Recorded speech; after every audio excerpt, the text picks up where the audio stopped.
آدم علیہ السلام حج کے لیے گئے۔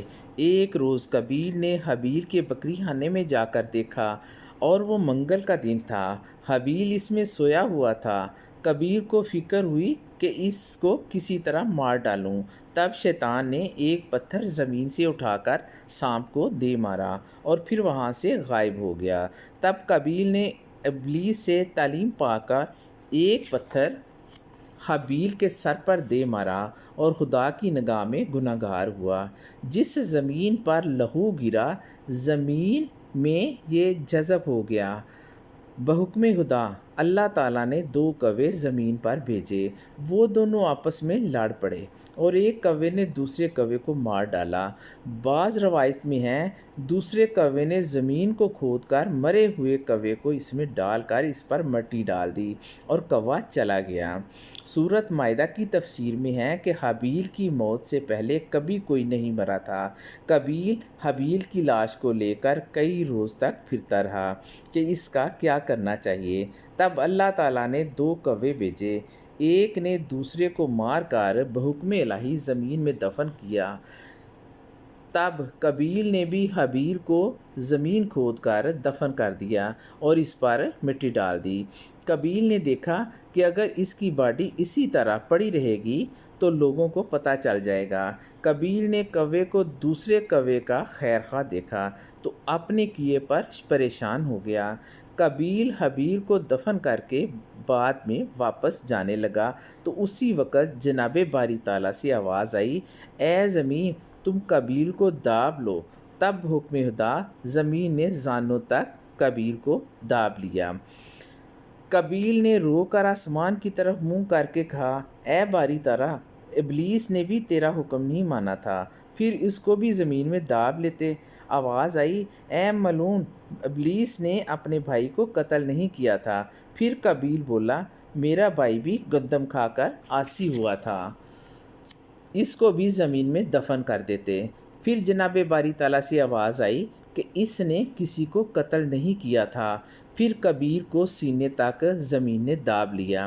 جب اس نے کہا کہ یا رب، قسم ہے تیرے ذات کی کہ میں نے اپنے باپ سے سنا کہ میری توبہ اس کلمے کی برکت سے قبول ہوئی جو میں عرش الہی پر لکھا دیکھا، لا الہ الا اللہ محمد الرسول اللہ۔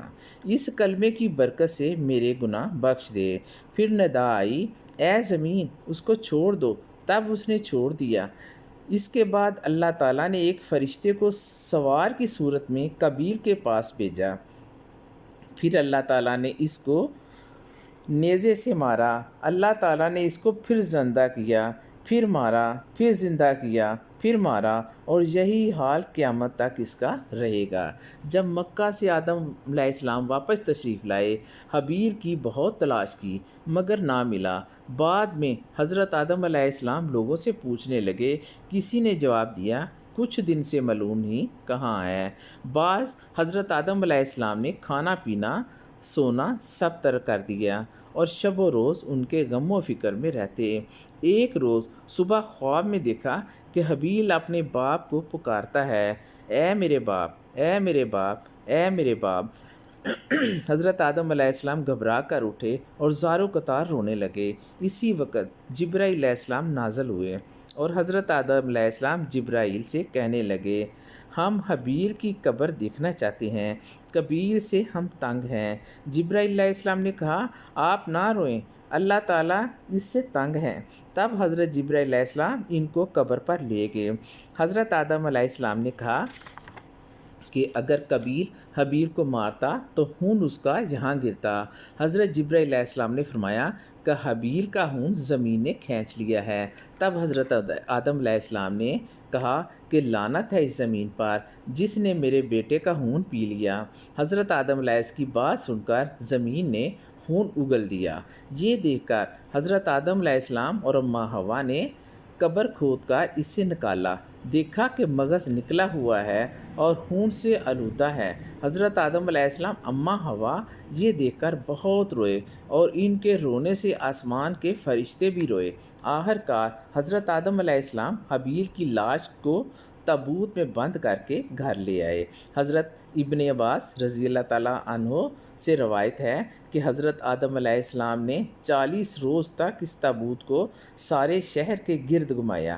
شہر کے جس کونے میں بھی جاتے وہاں کے لوگ یہ ظلم دیکھ کر روتے، چرند پرند بھی یہ دیکھ کر گریہ زاری کرتے اور کہتے کہ بچنا چاہیے انسان سے کہ وہ ظالم ہیں، بے وفا ہیں اور اپنے بھائی کو مار ڈالتے ہیں۔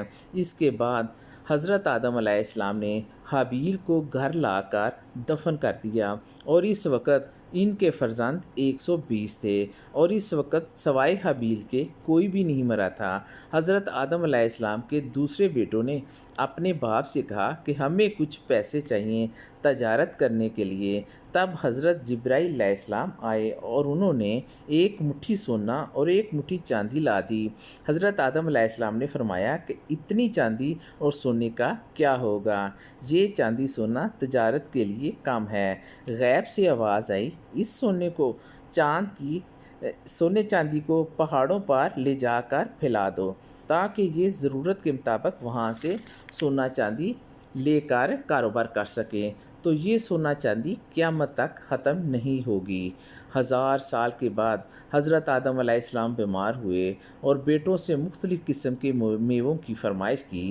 سب بیٹے میوے لینے کے لیے گئے، مگر شیث علیہ السلام تیمارداری کے لیے حضرت آدم علیہ السلام کے پاس رہے۔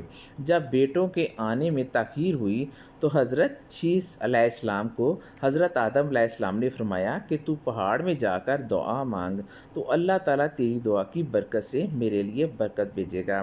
حضرت شیث علیہ السلام نے کہا، آپ میرے والد بزرگ ہیں، تو آپ کی دعا مانگنے سے حق تعالیٰ ضرور میوے بھیجے گا اور آپ کی دعا قبول ہوگی۔ حضرت آدم علیہ السلام نے جواب دیا کہ میں اللہ تعالیٰ کی درگاہ میں شرمندہ ہوں، میں نے اللہ تعالیٰ کے منع کرنے کے باوجود گندم کا دانہ کھایا، تم پاک صاف ہو۔ حضرت شیث علیہ السلام نے دعا مانگی تو حضرت جبرائیل علیہ السلام حضرت آدم علیہ السلام کے لیے میوے لائے، جن میں انگور، انجیر، سب امرود وغیرہ شامل تھے، اور یہ میوے ایک حور کے سر پر رکھ کر لائے۔ حور اپنے چہرے سے نقاب کھول کر سامنے آئی تو حضرت آدم علیہ السلام نے جبرائیل علیہ السلام سے پوچھا کہ یہ حور کس لیے ہیں؟ حضرت جبرائیل علیہ السلام نے کہا کہ اللہ تعالیٰ نے حور کو بہشت سے شیث علیہ السلام کی زوجیت میں بھیجا ہے، کیونکہ آپ کے سارے بیٹے جوڑے پیدا ہوئے ہیں سوائے شیث علیہ السلام کے۔ بعض روایت میں ہے کہ حور پھر بہشت میں چلی گئی اور شیث کے لیے قیامت تک بہشت میں منتظر رہے گی۔ بعض روایت میں ہے کہ حضرت آدم علیہ السلام نے اس حور کی شادی شیث علیہ السلام سے کر دی، اور اس حور کی عربی زبان تھی، جو فرزند اس سے پیدا ہوتا وہ عربی بولتا۔ حضرت محمد صلی اللہ علیہ وآلہ وسلم اس کی نسل سے پیدا ہوئے۔ حضرت آدم علیہ السلام کچھ میوہ خود کھایا اور کچھ بیٹوں کو دیا۔ جس نے اس میوے کو کھایا وہ فاضل تر اور دنا ہوا۔ تب حضرت آدم علیہ السلام نے اپنے بیٹوں کو وصیت کی کہ جلد ہی میں اس دنیا سے کوچ کر جاؤں گا۔ حضرت شیث علیہ السلام قائم مقام میر رہے گا، تم سب اس کی فرما برداری کرنا اور اس پر ایمان لانا۔ جب انہوں نے اپنے باپ کی حضور میں اقرار کیا تو حضرت آدم علیہ السلام وفات پا گئے۔ تمام بیٹے اپنے باپ کی وفات پر بہت روئے، 2 سال تک باپ کی قبر پر آتے رہے، اس کے بعد جدا ہو کر اپنے اپنے گھروں میں چلے گئے۔ اللہ تعالیٰ سے دعا ہے کہ وہ ہم سب کو نیک کام کرنے کی توفیق دے۔ ماں باپ اس دنیا میں ایک ایسی نعمت ہے جو بازار سے نہیں ملتے، اس دنیا میں ایک بار ملتے ہیں، اس دنیا سے چلے گئے تو واپس نہیں آئیں گے۔ اس لیے ہم سب کو اپنے ماں باپ کی قدر کرنی چاہیے اور ان کا زندگی میں ایسا خیال رکھیں جیسا انہوں نے ہمارا بچپن میں رکھا تھا۔ اللہ تعالیٰ ہم سب کو اپنے ماں باپ کا خیال رکھنے کی توفیق دے، آمین ثم آمین۔